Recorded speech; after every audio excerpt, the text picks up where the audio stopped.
With anxiety burning inside her, Ava sat with her back against the wall, both hands resting on her knees, staring at the door.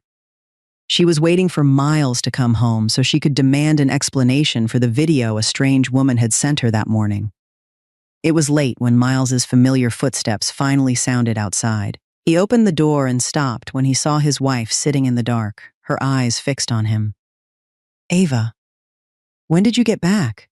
Why are you sitting here with the lights off?" Ava did not answer. She stood, opened the video on her phone, and held it out in front of him. The moment Miles saw the screen, his expression changed. He tried to explain that things were not what she thought and that the woman had set him up. But no matter what he said, Ava did not want to hear any more. An old bag sat beside the bed. Ava pulled it open, stuffed a few clothes inside, and walked toward the door without looking back at her husband once. Miles dropped to his knees and begged her to stay, but Ava still walked out, leaving him alone in the dark. In her heart, the last piece of trust she had left for the husband she had loved wholeheartedly seemed to be gone. "I'll leave you $20 for gas. I'll take the rest to the hospital and put it toward Mom's bill," Ava said as she divided their small pile of cash into two parts. She pushed the larger share toward herself and placed the smaller one in her husband's hand. She had smoothed those crumpled bills over and over since the night before. They had gone soft and limp, but no matter how many times she counted them, the amount never changed. Miles held the two bills between his fingers, then placed them back on Ava's side. "Take all of it. I'll head out and take whatever delivery job I can get today. I'll make something." "That's easy to say. Yesterday you worked from early morning until after dark. And how much did you bring home?" "I'm not blaming you, but you can't go all day without eating or drinking. You're out driving in the heat. What happens if you pass out? Then who's going to take care of Mom and me?" Miles smiled and did not argue. He knew his wife was right. The $20 in his hand could become a carton of milk or some fruit beside Natalia's hospital bed. Right now, those things mattered more than lunch for a healthy man like him. Ava and Miles had been living in a small rented apartment near Birmingham's industrial district for more than 2 years. The walls were so thin that they could hear the neighbors coughing in the middle of the night. Ava worked as a sewing machine operator at a uniform factory and took overtime whenever it was available. Some nights, she did not get home until after midnight. Her fingertips were calloused from feeding fabric through the machine, and her eyes stayed red from lack of sleep. Miles took whatever driving work he could find around the warehouses and loading yards. He had no regular route. If a local business needed a driver, he took the run. If someone needed boxes or furniture delivered, he hauled it. Every dollar he brought home came from hours on the road. They had always struggled, but they had never fought over food or money. Their life had only begun to feel unstable after Natalia became sick and spent nearly a month in the hospital. "Did the doctor say anything else yesterday?" Miles asked. "Yes. Tomorrow is the last day to make the required payment. If we don't pay it, Mom's next stage of treatment could be delayed. We still have to cover some of her medications ourselves. I went through everything we had and added my entire paycheck, but we're still short." Miles said nothing for a while. He ran a hand through his hair, then tried to reassure her. "Let me handle it. I'll take a few more jobs today. Whatever we're still missing, I'll borrow." He said it, but his thoughts were tangled. Everyone he knew was struggling just as much as he was. Even if he asked every friend he had, he might only gather a few extra dollars. Miles dropped Ava off near the entrance to the factory. He watched her hurry inside before her shift started, then turned the vehicle around and headed back toward the warehouse district. The hospital payment deadline weighed on Miles all morning. After every job, he counted what he had earned. But no matter how many times he added it up, he was still nowhere near the amount the hospital required. It was past noon when Miles sat in the shade outside an auto repair shop. A woman in her early 50s came out of a grocery store carrying bags of different sizes. Gold rings shone on her fingers. She looked around, then waved him over and called out in a commanding voice, "Are you free? Take me and these cases of drinks to my store down the road. I'll pay you well." "Yes, ma'am." Miles was glad to get the job. He loaded the cases of soda and bottled water into his vehicle, drove her through the working-class neighborhood, and stopped in front of a well-kept convenience store beside the main road. The woman got out, paid him, and carried the bags inside while complaining about how expensive groceries had become. Miles took the money and drove away. After going a short distance, He checked the passenger area out of habit to make sure the customer had not left anything behind. A purse was still hanging from a hook beside the passenger seat. Miles turned around to take it back, but his vehicle hit a pothole. The purse fell open, and a thick stack of cash came into view. Beside it were identification cards and a phone with the screen still lit. Even at a glance, the money looked like more than Miles could earn in several months of driving and hauling jobs. Natalia's hospital payment flashed through his mind. The thought lasted only a moment. He closed the purse and drove back to the store. When he pulled up, the woman was searching through the bags and boxes. She stood as soon as she saw him. "There it is, my purse. Lord, I've been searching everywhere." "You left it in my vehicle, ma'am. I didn't touch the money or your documents. You can check everything to make sure." She took the purse, counted through the stack of cash, then raised her eyes to Miles. She looked relieved and surprised, as though she had not expected anyone to return it. "Come inside and have something to drink. You're a good man." "No, ma'am. I'm just glad I could return it. I need to get going." "Oh, come on. Have something to drink first. You're covered in sweat. What's the rush?" Before Miles could refuse again, she pulled out a chair and poured him a glass of cold water. He did not want to be rude, so he sat down and took a few sips. The woman introduced herself as Diana, the owner of the convenience store. At one point, Miles's phone died, so he borrowed Diana's phone to call Ava and tell her he was still working. Ava's number remained in Diana's recent call history. Before he left, Diana asked for Miles's number, saying she might need help around the store, and they exchanged contact information.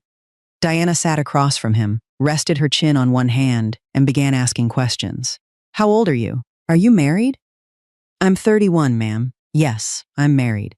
"What does your wife do? Do you two live around here?" "She works as a sewing machine operator at a uniform factory. We rent a small apartment near the industrial district. My mother-in-law has been in the hospital lately, so money's been tight."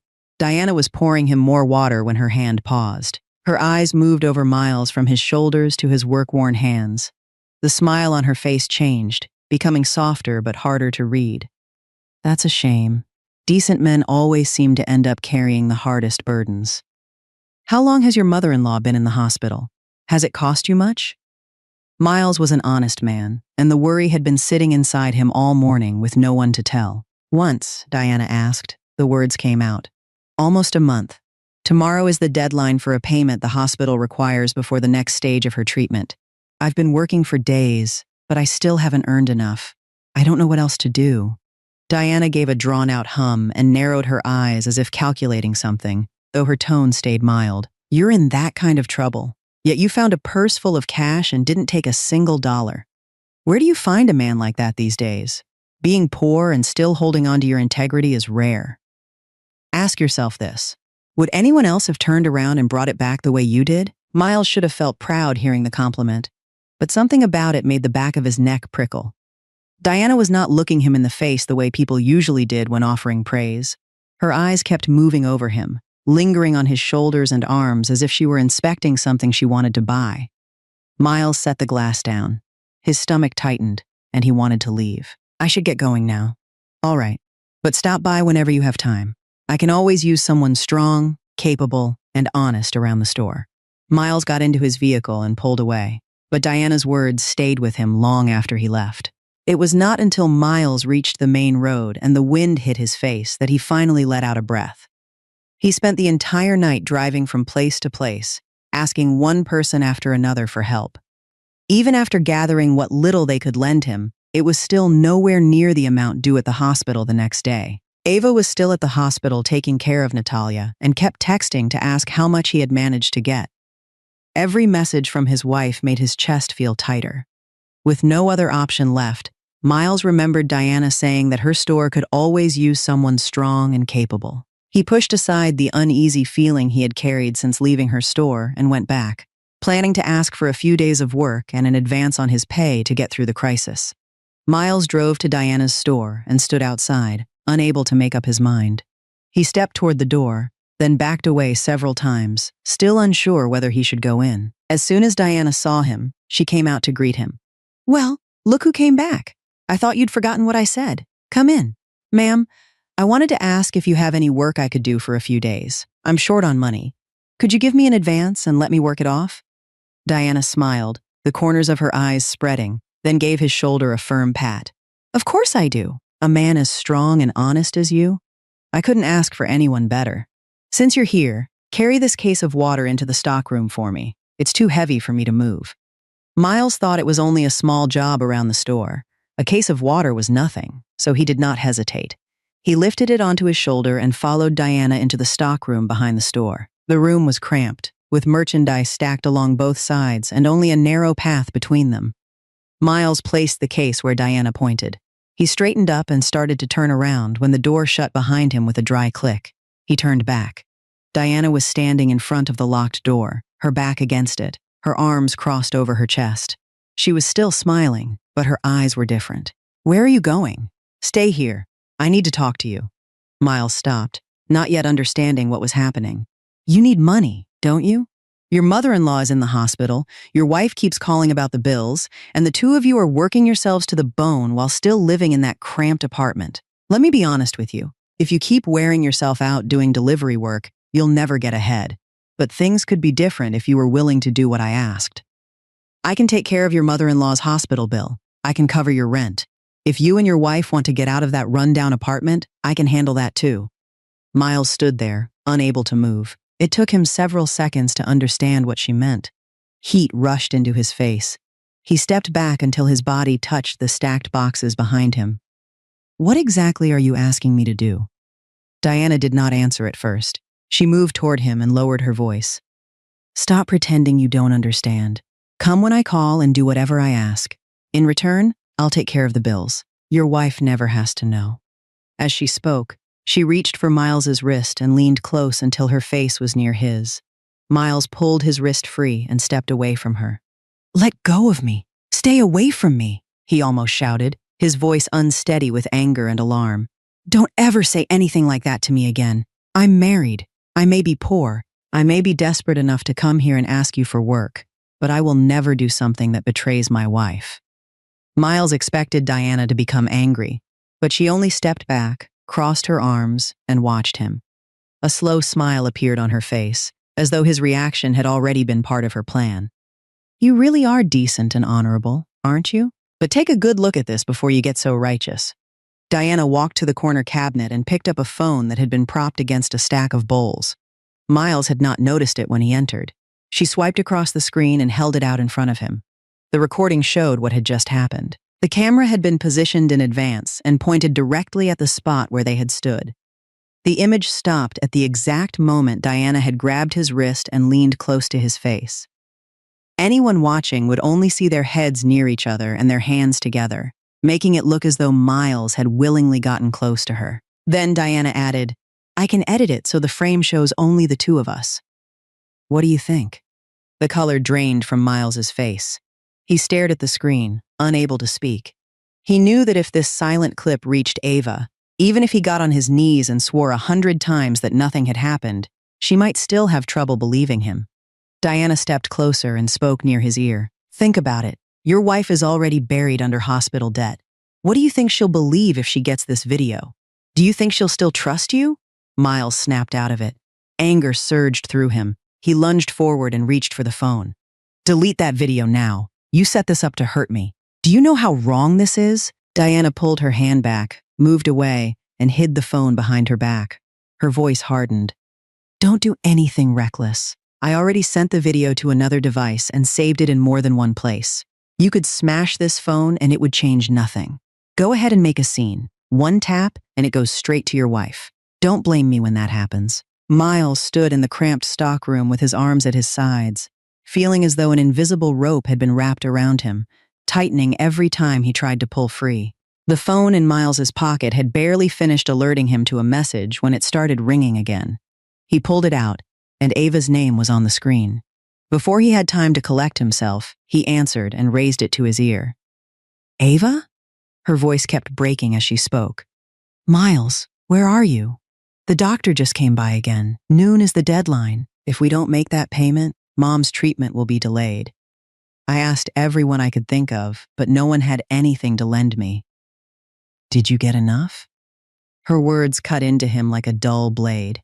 He gripped the phone, but no words came out. Even if he gathered every dollar he had, it would not cover a third of what they needed. Try to stay calm. Don't cry. I'll find the rest and bring it to the hospital. You've been saying that since last night. I'm not blaming you, but Mom is lying here looking so pale, and I can't stand seeing her like this. Miles, what am I supposed to do? Diana stood beside him and heard every word coming through the phone. The corner of her mouth lifted. Miles had already told her the day before that the hospital payment was due by noon, so she knew he had now been pushed to the point where he had nowhere left to turn. Miles ended the call and remained in the stockroom, his shoulders weighed down. Diana went to the cabinet, pulled out a stack of cash, counted several bills, and dropped them on the table in front of him. Take it. Consider it help while you're in trouble. Pay me back when you can. I won't charge you interest. Miles looked at the money, then at her, and stepped back. I'm not taking your money. You just threatened me with that video, and now you're handing me cash? Do you think I don't know you're setting another trap? Diana did not become angry. She crossed her arms, and her tone softened, but every word struck the weakest place in him. Suit yourself. But right now, your wife is sitting alone in a hospital hallway crying. Your mother-in-law is lying there waiting for the money needed for her treatment. And you, a grown man, are standing here holding on to your pride. How long are you going to make her wait? Can that pride save her? Miles said nothing. Her words pressed against the wound he was already carrying. He thought of Natalia's pale face and of Ava each time she called him. The hand he had placed on the edge of the table would not stay still. He knew the money in front of him would bring trouble the moment he touched it. But he also knew that if they did not have it by noon, the person who would suffer was not him. It was the woman lying sick in the hospital. Like a drowning man reaching for something to hold on to, Miles extended his hand and took the stack of cash. When Diana saw him take the money, she smiled and pulled an old ledger from the cabinet. She opened it to a blank page, wrote something down, then pushed it toward him with a pen. Sign here for me. I run a business, so I need to keep clear records. I don't want any trouble later. It only says that you received this amount from me and that you'll pay it back when you can. Miles's mind was in chaos. He assumed it was only a normal written record of a loan, the kind people used when borrowing money from each other, so he did not read it closely. He signed beneath the words Diana had already written. As soon as he put down the pen, her expression changed. The false kindness disappeared, replaced by cold satisfaction. She picked up the ledger, closed it, held it against her chest, and looked at him as if she had just tightened the last knot in a net. There. From now on, don't pretend you're still completely innocent. I have the video. You took my money. And now I have your signature showing that you accepted it. Go home and tell your wife that you came into a private room with me and took money from me. Who do you think she'll believe, you or me? Only then did Miles understand. The case of water, the silent video, the stack of cash, and the paper he had just signed were all links in a trap that had been prepared for him. The money he had taken to help save Natalia had become a chain around him. Miles clenched the bills until his knuckles turned white and faced Diana. You planned all of this. You trapped me this far. Do you have any decency left? Diana gave a mocking laugh and waved him toward the door. Call it whatever you want. You already took my money. Now go pay the hospital before you're too late. And behave yourself. Don't make me involve your wife. Miles stepped out of the stockroom, and the light from the front of the store hit his face, making him squint. The money for Natalia's hospital care was tucked inside his shirt pocket, but with every step toward the door, it seemed to grow heavier. It felt as if he were carrying something filthy that could never be washed away. Diana's voice followed him from behind, each word sharp. Remember this, Miles. Behave, and you'll be left alone. Miles did not answer. He drove straight to the hospital, the money in his pocket burning against his chest like a hot coal. He went up to Natalia's floor, pushed the stack into Ava's hands as she sat in the hallway, and told her to make the payment before it was too late. Ava grabbed the money and hurried to complete the paperwork. By the time the payment was processed, a nurse had gone in to continue Natalia's treatment. Once Natalia had fallen into a light sleep and the immediate danger had passed, Ava remembered the money and turned to her husband. Her voice was still unsteady with emotion. How did you get this much money so fast? Last night, you said you had asked everyone and no one could lend you anything. Miles avoided her eyes and ran a hand through his sweat-damp hair. I borrowed it from someone I know through work. They felt sorry for us and agreed to lend it to me. Who was it? Do I know them? We need to know how we're going to pay them back. Just someone from around the delivery area. You don't know them. Don't worry about the money. Leave it to me. I'll figure out how to repay it. Ava wanted to keep asking until he told her the truth. But when she turned and saw Natalia still breathing with difficulty in the hospital bed, her worry returned, and she let the matter go for the time being. Still, she noticed the way Miles hesitated when he spoke, and how he kept looking away instead of meeting her eyes. Something about him was not the same as usual, but she dismissed the thought, telling herself he had been working and driving all night and was exhausted. By that afternoon, Natalia woke up looking much better. Seeing that Ava had stayed awake beside her for several nights, she kept urging her daughter to go home and get some sleep. She said the nurses on the floor could keep an eye on her for one night. After hesitating for a long time, Ava finally listened to her mother and went back to the apartment with Miles. By the time they arrived, it was already dark. Miles was unusually quiet. He did not touch the food and sat in a corner with alcohol on his breath. While Ava was cooking, he had stopped at a small bar and had a few drinks, hoping to ease the strain in his head. Ava made a simple dinner and called him several times before he came over. Even then, he only gave short answers and moved his fork around without eating much. Ava noticed that he kept his phone face down. Every time the screen lit up, he covered it with his hand.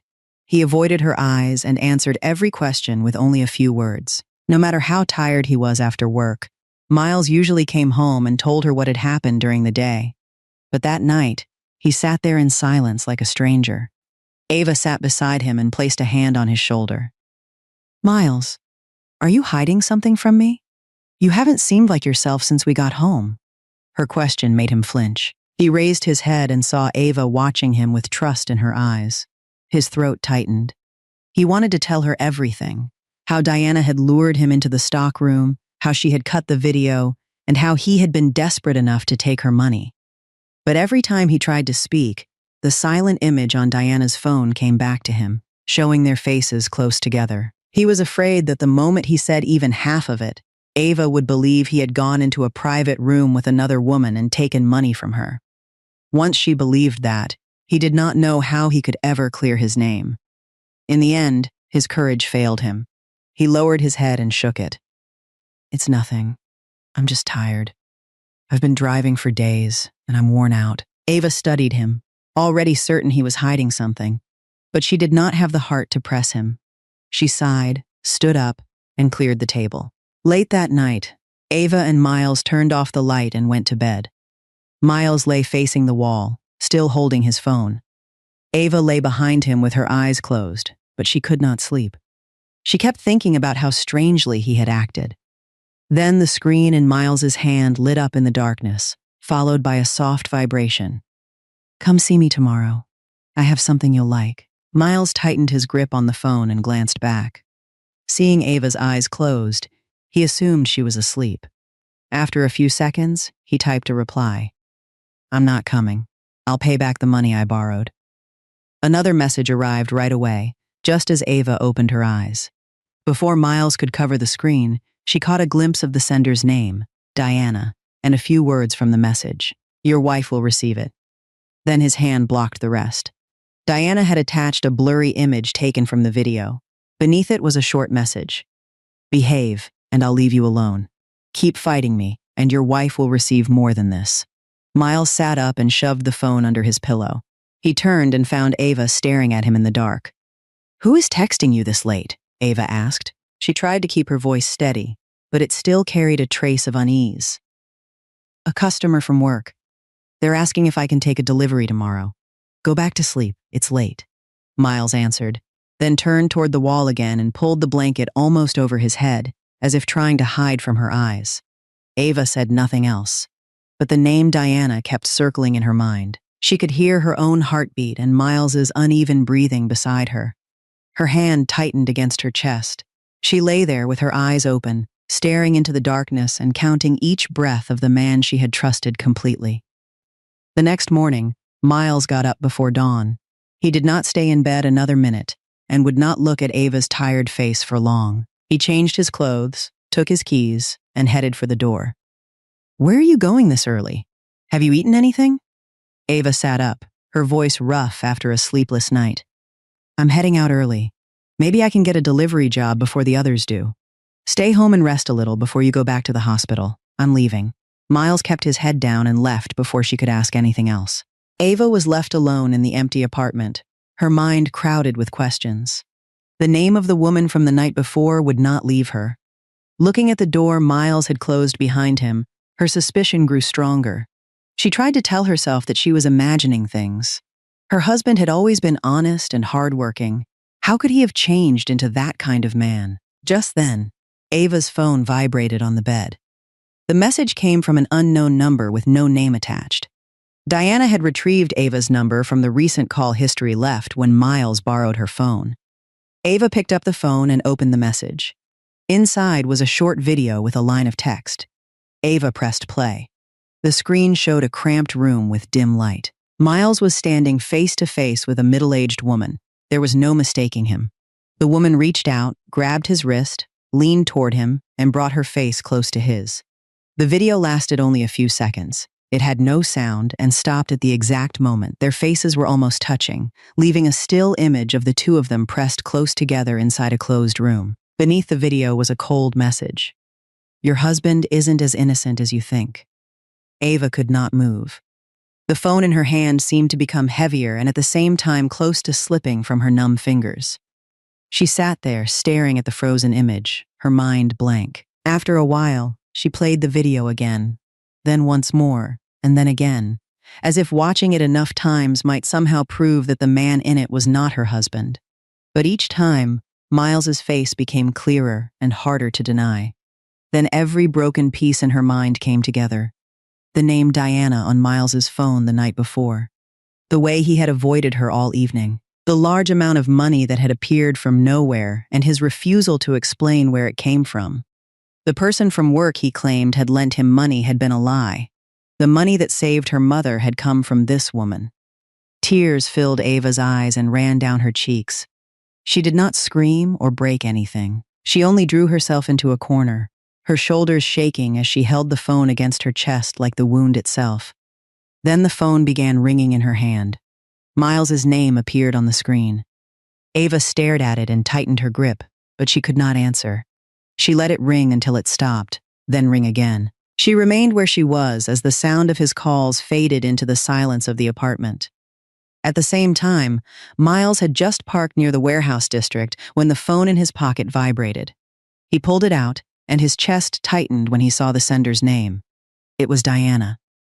I only sent your wife a small part of the video. Keep being stubborn, and I'll send the rest so she can see what kind of man you are.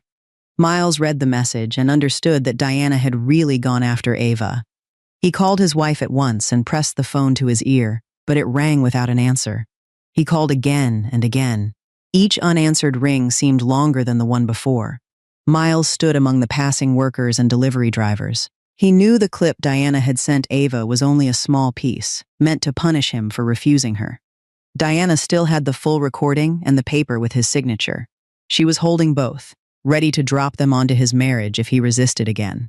Miles called Ava one more time, sweat gathering in his palm, but only the cold, ringing tone answered before the call ended. Back at the apartment, Ava forced herself to stand. She wiped her tears with her sleeve, packed some clothes, and left for the hospital to be with Natalia. That same day, the doctor approved Natalia for discharge and scheduled her next round of treatment for the following week, while the hospital continued processing her financial assistance paperwork. She was no longer in immediate danger, but she was still weak and needed someone to support her when she walked. Only part of the hospital bill had been covered, and the rest was still outstanding. Ava completed the discharge paperwork, helped Natalia into the car, took her back to the small old house, stopped to buy milk and a few oranges, and prepared water for her medication. She handled each task without speaking, her thoughts elsewhere.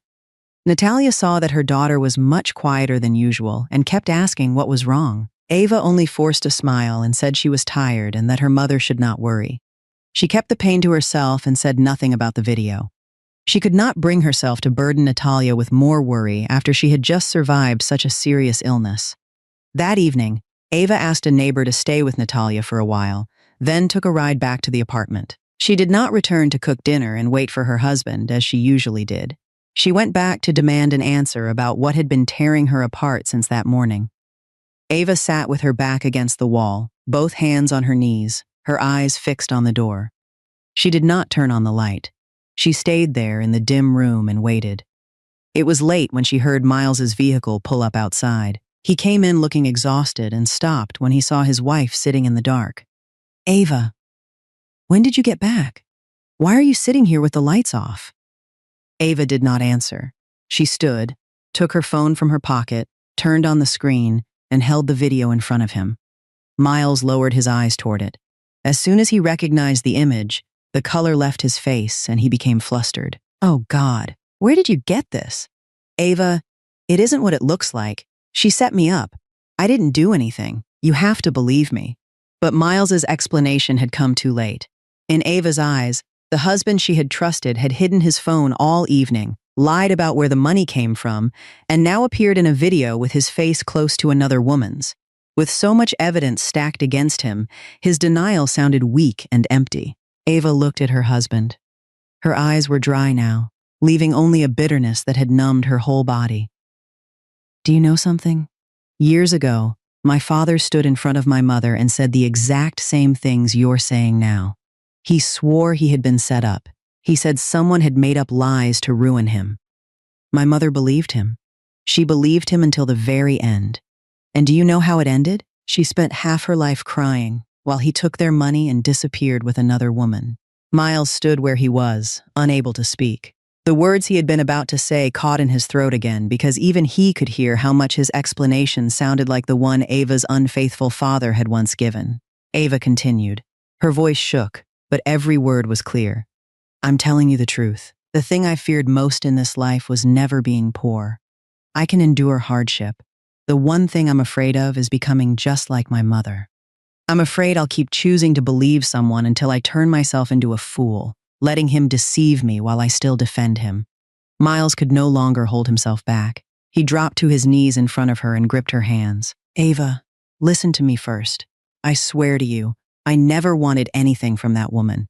She lured me into the stockroom, set up the camera before I got there, and cut away the parts that showed me resisting her.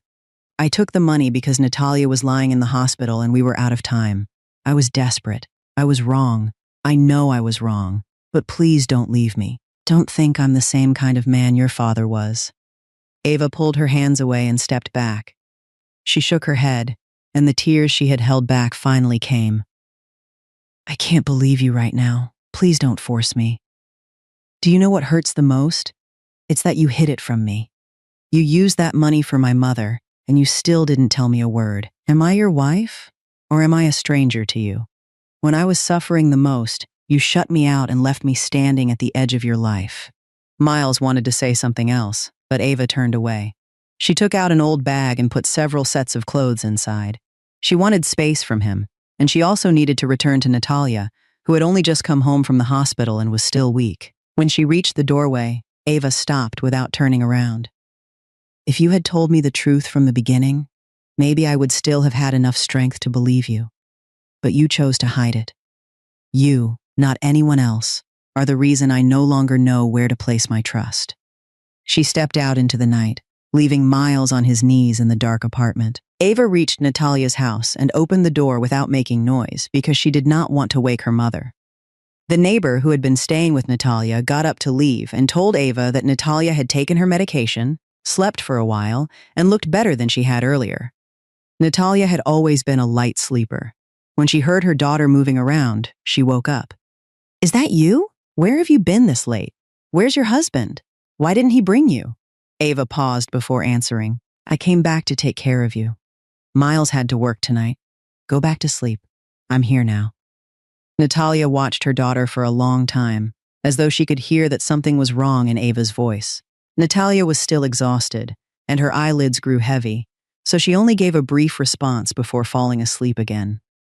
Ava sat beside her and watched her sleep. Her heart weighed down. That night, she tossed and turned without being able to rest. Every time she closed her eyes, the silent image from the video returned. Her husband and the other woman with their faces close together. At first, Ava held on to one painful belief: that Miles had betrayed her. Every piece of evidence seemed clear. What else was she supposed to think? Then memories from long ago began to return through the endless night. Ava remembered herself as a little girl with uncombed hair.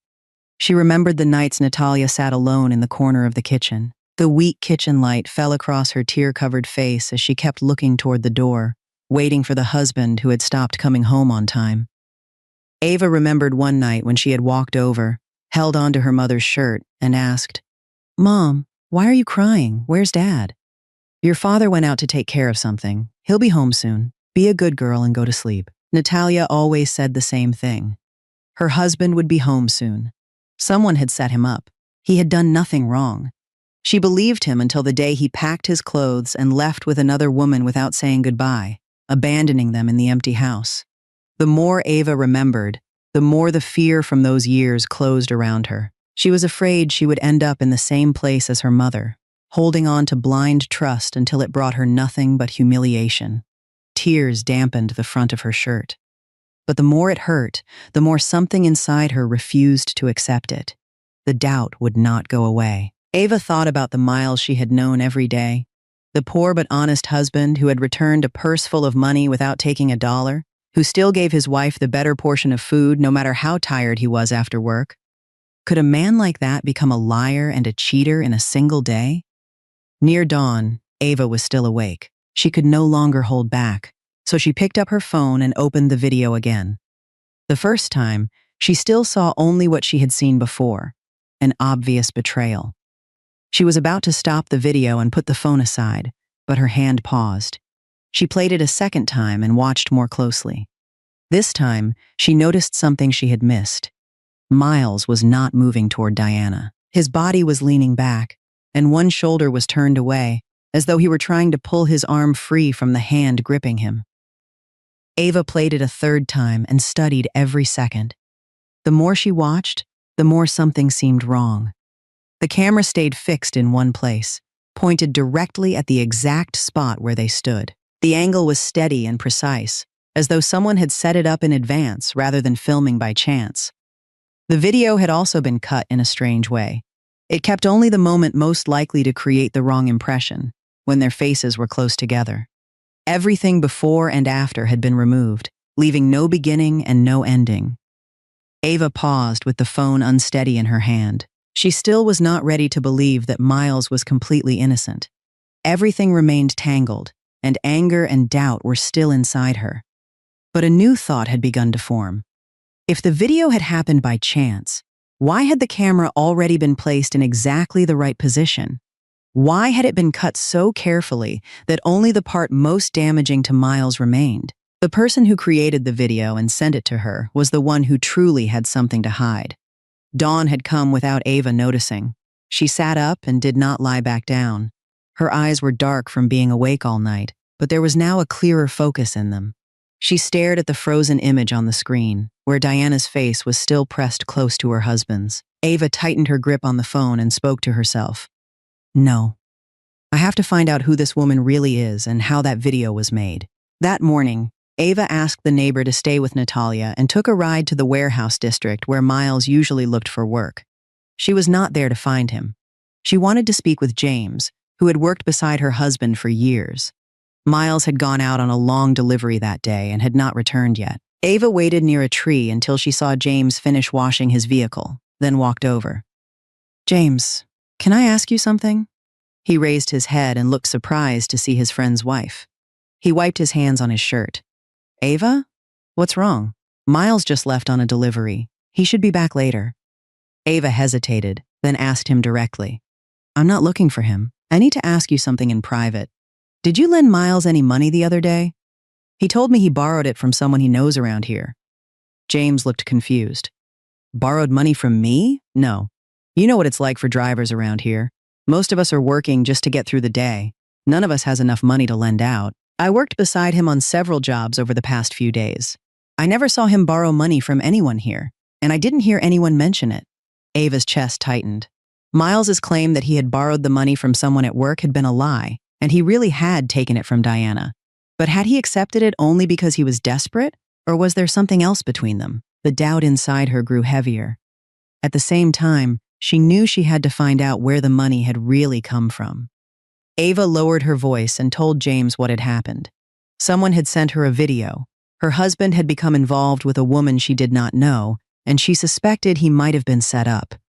James frowned and scratched his head. This is a sensitive matter, Ava. I don't want to say something without knowing the truth. One wrong word, and people will say I'm spreading gossip. Please, James. My marriage is falling apart. If Miles was really trapped and no one is willing to say anything, then we're finished. If you know something, please tell me. James saw her red eyes and heard the desperation in her voice. He let out a breath before speaking. All right, I'll tell you, but you need to keep this between us. Diana, the woman who owns that convenience store down the road, has had a bad reputation for a long time. There used to be a driver's assistant named Calvin who worked around here. He was a decent man. Diana began targeting him and would not let up. After a while, Calvin left the area and went somewhere else to work. He never told anyone why. When he left, he looked like a man who had lost everything. Hearing that felt as though someone had lifted one corner of the curtain covering the truth. James, do you know where Calvin went? Or do you know anyone else who had trouble with Diana? I don't know where Calvin is now, but if you want to know what really happened, talk to Winter. She owns the small store right beside Diana's place. She has been working there for years. There isn't much that happens around Diana's store that she doesn't know. Whether she'll agree to tell you anything is another matter. Ava thanked James and took a ride to the row of stores where Diana's convenience store was located. She did not go inside Diana's store. Instead, she stopped at the small shop next door, where Winter was sitting. Winter, may I ask you something? Ava began. Winter looked up and studied her. Are you here to buy something, or do you want to ask me about something? I want to ask about the store next door and the woman who owns it. Diana. The moment she heard Diana's name, Winter's expression changed. She lowered her eyes. I don't know anything. We all have our own businesses to run. Getting involved in other people's problems only brings trouble. Ask someone else. Ava did not leave. She stepped farther inside and lowered her voice. Winter, I know you don't want trouble, but do you know Calvin? He used to work around here. He had some kind of connection to Diana. Now my husband is involved too. As soon as Ava said Calvin's name, Winter's hand paused mid-motion. She sat without speaking for a long time, looking into the distance as if searching through a memory she had tried to bury. Then she sighed and began to speak. Since you've come this far, I won't hide it anymore. One evening, when it was getting dark and I was closing up, I saw Calvin on his knees outside the back door of Diana's store. He was begging her to delete some kind of video. He was crying like a child. I heard him say that he already had a wife and children. He kept asking her to let him go. The next day, he quit and disappeared from the area. Winter stopped. Her eyes filled with tears, and her voice dropped. Back then, I was afraid of getting dragged into it, so I kept my mouth shut. I told myself it was someone else's problem and that getting involved would only bring trouble to me. But now that you're telling me your husband was treated the same way Calvin was, I can't stay silent anymore. If I do, my conscience will never leave me alone.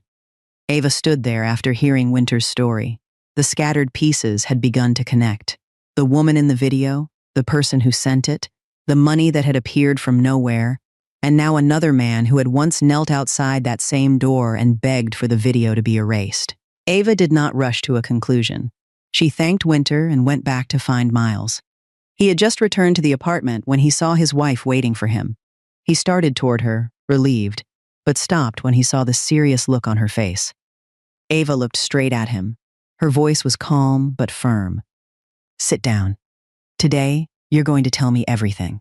You're not hiding another word from me. Where did that money really come from? Miles lowered his head and said nothing. Then he released the truth he had carried for days, leaving out no detail. When he finished, he raised his head. His eyes were red. I was wrong, Ava. I was wrong because I was a coward and hid it from you. I should have told you the truth from the beginning. I'm sorry. Ava listened as tears ran down her face, but she did not break down, and she did not throw her arms around him and forgive him. She wiped her face and looked at him. Her voice still carried the pain, but there was something stronger in it now. I'm telling you honestly, I'm still hurt. I haven't forgotten that you hid this from me, and I haven't forgiven you yet. She paused before continuing. But if someone really did this to you, I'm not going to stand by and let her use an edited video to destroy our marriage. You and I need to find proof. Miles held her gaze, then gave several quick nods and clasped his hands together. Yes, we'll find it together. Tell me what to do, and I'll do it. Ava did not answer. She took out the phone containing the video, placed it between them, and looked him in the eye. After that, Ava and Miles began working out a plan. They asked James and Winter to help. One afternoon, the four of them gathered in Ava and Miles's cramped apartment to figure out how to expose Diana.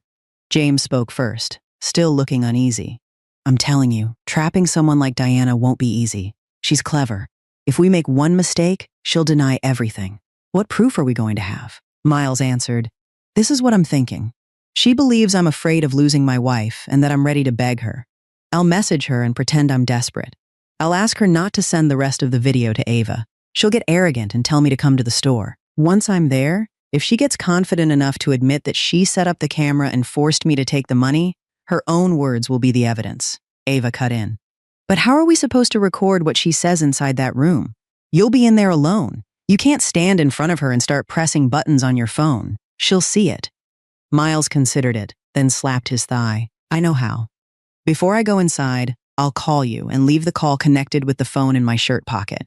You stay outside and record the call on your end. That way, each of us only needs one phone. You'll hear everything and keep the evidence, and I won't have to touch my phone in front of her. Ava nodded. All right. I'll hide nearby, listen, and record it. James continued. I'll stand outside and film you going into the store. If Diana takes you into the stockroom herself, we'll have proof that you didn't go in there on your own. Winter had been sitting without speaking. Now her voice was firmer than it had been the day before. I'll stay at my store like I always do. If I hear shouting or anything else from inside, I'll go over and witness it. I'll be right there. She won't be able to deny it.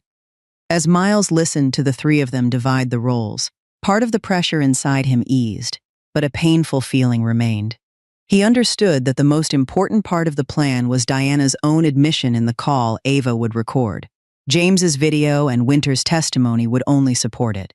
They could not clear his name by themselves. Miles looked at Ava and started to thank her, but she turned away and avoided his eyes. That night, following the plan, Miles sent Diana a message. He chose each word to sound like a man who had reached the end of the road and was ready to beg. Diana, please. Ava saw the video you sent. She's furious and says she's leaving me to stay with her mother. Please don't send her the rest. I need to see you. I'll do whatever you say, Diana replied a short time later, and the satisfaction showed in every word. Wouldn't it have been better if you had acted this way from the beginning?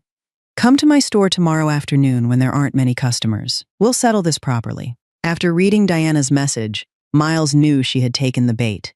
She believed he was so afraid of losing his wife that he had finally lowered his head and given in, which was why she had told him to come over with such confidence. The next afternoon, at the agreed time, everyone moved into position. Winter sat inside her store as usual, glancing toward Diana's place from time to time. James hid behind a tree across the street, his phone in his hand, ready to record. Ava stood behind a section of fencing a short distance away, gripping the phone she had already prepared for recording. Miles stopped in front of the store, took a breath, called Ava, and slipped the phone into his shirt pocket without ending the call. On the other end, Ava saw the call come through, answered, and started recording. She could hear Miles's footsteps and the sound of him opening the store door. As soon as Diana saw him, she smiled with open satisfaction. So you came. Get in here. It won't look good if people see us standing out front. She walked ahead and led Miles into the same stockroom as before. From across the street, James recorded the entire thing. Diana had led Miles inside herself. He had not gone in on his own. Once they were inside the stockroom, Diana did not ask Miles to sign another paper. That would have been too obvious. She only crossed her arms, leaned against the cabinet, and spoke in a superior tone. So, what did you come here to beg me for? Did you really think you could get away from me? I still have the video, and you already took my money. All I have to do is send the rest to your wife and tell her you accepted the money willingly. Who do you think she'll believe, you or me? Miles held back the anger rising inside him and asked in a voice meant to sound like he was truly afraid, "Why are you doing this to me? I've never done anything to you. Why are you pushing my wife and me to the edge?" Diana laughed, pleased with herself, "Because I knew I could control you. And because you're poor." She paused. "The thing poor people fear most is losing face in front of their families. I took one look at you and knew exactly what kind of man you were. All I had to do was threaten to tell your wife, and you would fall in line. What's so hard to understand?" Miles swallowed and pushed one step further. "So you set up the camera from the beginning to trap me, didn't you? And the part where I pulled my hand away and told you to stay away from me? You cut that out on purpose, didn't you?" Diana was not suspicious. She lifted her chin and answered as if she were showing off how clever she had been. "Of course I did. If I hadn't set up the camera first and cut out the part where you fought me off, what would I have used to control you? How else would I have kept you from walking away? Do you think I brought you in here without planning it? I had it all worked out from the moment you came back with my purse." Outside, Ava held the phone to her ear and heard every word Diana said, each one cut into her. Miles had truly been set up. The nights she had spent crying and the hours she had spent doubting him and tormenting herself had all been created by one person's deliberate plan. Ava's hand shook around the phone, her fingers turning white from how tightly she held it. She stood with her back against the wall, trying not to cry out, but her feet were already moving toward the store. Diana was still enjoying herself. She leaned back and spoke with contempt. "And you're really this afraid over that poor wife of yours? She's just an ordinary factory worker. What is there about her that you need to hold on to so tightly? If she leaves you, you'll be free of the burden. What would you really lose?" As soon as those words left Diana's mouth, the stockroom door opened. Ava walked in, her face pale and her eyes burning. Diana stopped with her mouth still open, the rest of the sentence unfinished. Her expression changed. "You. Where did you come from?" Ava did not scream. She did not rush at Diana or start a fight. She walked to the table and placed her phone on it. The call recording was still running, and every word Diana had just said was there. "Go on. Keep talking. I heard everything from beginning to end." James came in behind Ava and held up the phone containing the video he had just recorded. "Diana, I got all of it. You were the one who led Miles into this room. He didn't force his way in here." Winter stood in the doorway. Her voice shook, but her words were firm. "Diana, do you remember Calvin? Years ago, you called him into this same room and used the same trick on him. Today, I'm standing here as a witness. I'm not afraid of you anymore." Diana looked from one person to another. Her face went pale, then red, before she shouted, "You all planned this to hurt me. You set me up." Ava looked straight at her. "No one hurt you. Every word we recorded came from your own mouth, and every action was yours. We only recorded what you did." Diana had no answer, so she turned on Ava and used Miles as her last defense. "You think your husband is innocent? He still took my money. He signed a paper admitting it. Go ask him. Ask whether he accepted money from me." As she spoke, Diana pulled the ledger from the cabinet and held up the signed page. James's phone captured it before she closed the book again. "He took my money. He just refused to keep doing what I told him." Ava did not avoid the accusation. She nodded. "Yes, my husband took your money, and he was wrong. He was wrong to hide it from me. I'm not defending that." She paused before continuing, her voice harder. "But listen carefully. My husband made one mistake. You made 10. He hid the truth because he was afraid of losing me. You created a false video and used money to force a decent man to lower his head and humiliate himself for you. Those are not the same thing. Don't try to mix them together." Miles raised his head. Every time he had stood before Diana during the past few days, he had kept his eyes down because of shame, humiliation, and the feeling that he had already stained himself by taking her money. But now Ava was beside him, and the truth had been exposed. He looked Diana in the eye. His voice was low and firm. "I am poor. I was poor enough to take your humiliating money to help save my mother-in-law. I admit that, and I admit I was wrong. But remember this. I may be poor, but I am not something you can buy when you want and throw away when you're done. Diana stood in the middle of the stockroom with her arms hanging at her sides. The woman who had always controlled others with money and videos could no longer speak. The color had left her face. Her eyes moved from the phone on the table to the doorway where Winter stood. Every way she might have denied it had been closed off. Miles stepped toward Ava and started to reach for her hand, but stopped. "Ava, let's go home." Ava picked up the phone, ended the recording, and put it into her pocket. She did not look at Diana again. She turned and walked out, leaving Diana alone in the dark stockroom. That same afternoon, Miles, Ava, James, and Winter filed a report with Birmingham police and submitted copies of the evidence: the recording of Diana's confession, James's video, and a clear image of the signed loan entry captured during the confrontation. They explained everything from beginning to end, from the purse Diana left behind to the stockroom behind her store, from the edited video to the money Miles had been forced to take. Police took their statements and preserved the files for review. But things were not as simple as Miles had hoped. Within a day or two, the story had spread through the warehouse district, and people's words were as harsh as ever. Some believed Miles had truly been trapped, but others talked behind his back. Where there's smoke, there's fire. If Miles hadn't been involved with her somehow, how could she have set him up? Who knows? Put a desperate man in front of easy money, and how many of them can really stay honest? Maybe he wanted the money, and now that he's been exposed, he's claiming he was framed. Hearing those words hurt Miles more than being controlled by Diana had. He drove through the work area with his head down while people talked behind him, and all he could do was clench his teeth. More than once, he thought about giving up, leaving the area, and starting somewhere else. But when he thought of Ava and everything the others had done to expose Diana, he forced himself to keep going. Then the truth began to come out.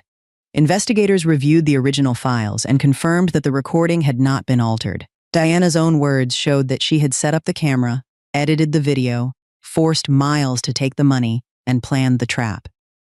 The people who had been whispering behind his back began to fall silent. Winter no longer kept the old story to herself.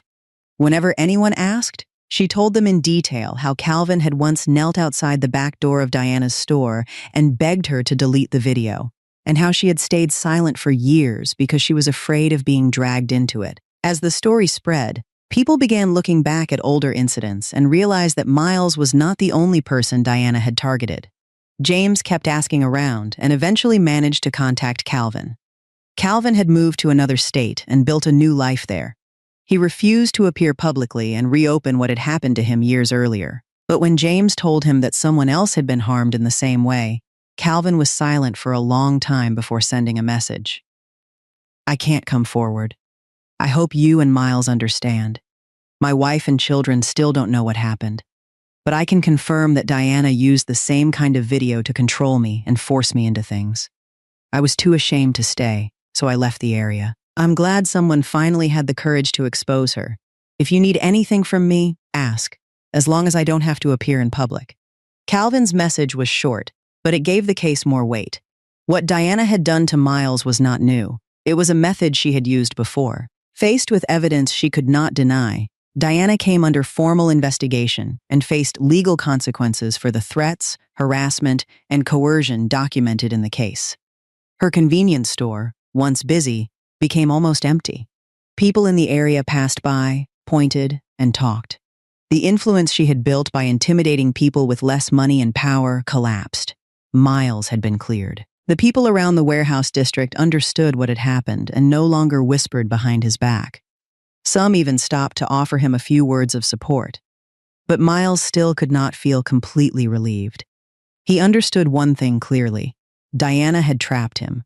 But choosing to take the money and then keeping it from Ava had still been his mistake. No one else could carry that responsibility for him. Ava felt the same. She now knew with certainty that Miles had not betrayed her and that the video had been a cruel setup. But knowing the truth was one thing. Healing the wound was another. The nights she had cried alone at Natalia's house, the hours she had spent doubting and tormenting herself, and the feeling that her husband had shut her out when she needed him most could not disappear in a day. That evening, after things had settled down at the warehouse district, Miles went to Natalia's house to find Ava. He stood outside in the yard for a long time before calling her name. Ava. She came out and stopped several steps away. She did not tell him to leave, but she did not come closer either. The two of them stood in the silent yard. One wanted to speak, but did not know how to begin. The other wanted to believe, but the pain was still there. Only a few steps separated them, yet neither of them could move toward the other. A few days later, when Natalia was feeling better and could walk around the house on her own, Ava packed a few belongings and returned to the apartment. She came back, but the distance between them remained, and neither of them had found a way to remove it. That evening, they did not rush into each other's arms and cry, and they did not forgive each other right away. Ava sat on the bed and remained silent for a long time before speaking. Her voice was less harsh, but the pain had not gone away. I'll tell you honestly, what hurts me isn't the video anymore. I know it was fake, but… Ava stopped. Miles sat beside her with his head lowered, his hands clasped and held tightly together. I know. Back then, I thought staying silent and carrying everything myself was how I could protect you and keep you from worrying even more. I was completely wrong. Hiding it from you didn't protect you. It only hurt you twice as much. I'm sorry, Ava. Ava turned to him. Her eyes were red, but her expression had softened. I don't want to keep bringing up what happened, but you and I need to promise each other one thing. From now on, if we're poor, we'll be poor together. If we're humiliated, we'll face it together. No matter how hard things become, we'll deal with them together. I'm only asking you for one thing. Never hide anything from me again. Miles raised his head and nodded several times, his eyes red as well. I promise. From now on, no matter how ashamed I am or how difficult something is to say, I'll tell you the truth. Miles did not dare ask Ava to forgive him, and he did not expect her to forget everything overnight. He understood that once trust had cracked, it had to be rebuilt little by little. A few promises could not repair it on their own. After that, Miles stopped working around the warehouse district. He could no longer stand the gossip or the way people watched him whenever he drove through. For a while, he worked construction, carrying bricks and mixing concrete. Later, he switched to delivery work and spent his days driving through neighborhoods across Birmingham. Every job was hard, and every dollar took effort, but he earned it with his own labor and kept his head up. Ava stayed at the uniform factory and continued working long overtime shifts. The two of them saved every dollar they could. They set aside money to repay the amount Miles had taken, following the written record and legal guidance, while also paying off the rest of Natalia's hospital bill. Natalia grew much stronger. She could walk around the house again and sometimes came to the apartment to help Ava prepare vegetables or mend a piece of clothing. A few months later, a small food stand appeared near the industrial district. A handwritten sign listed coffee, sweet tea, breakfast biscuits, and sandwiches. Miles worked behind the counter, preparing drinks and food. Ava sat beside him, arranging the sandwiches and looking up to greet customers. The two of them had both grown thinner after months of hardship, but they no longer avoided each other's eyes. One quiet afternoon, Ava stepped closer and placed her hand over Miles's. He turned toward her. Are you still afraid? Ava looked toward the road, where people and cars continued moving through the afternoon light. After a while, she answered with a faint smile. I am. But this time, I'm not afraid alone. Miles did not say anything else. He turned his hand over, took hers, and held it tightly. A customer pulled up and called out an order. Ava and Miles both looked up, then returned to their work, each handling their part as the peaceful life they had rebuilt together continued. The trap Diana set was carefully planned. If they had handled it the wrong way, they could have become tangled in a mess involving money, marriage, and the law. Fortunately, Ava stayed clear-minded and kept searching for the truth. Ava found the truth and helped her husband escape that difficult situation. A decent man like Miles tried to find a way out without betraying his wife, while someone like Diana was willing to drag everyone into her scheme to get what she wanted. That is why people like Ava and Miles deserve respect. Please like this video and subscribe to Olivia if you found this story meaningful. See you again in the next story.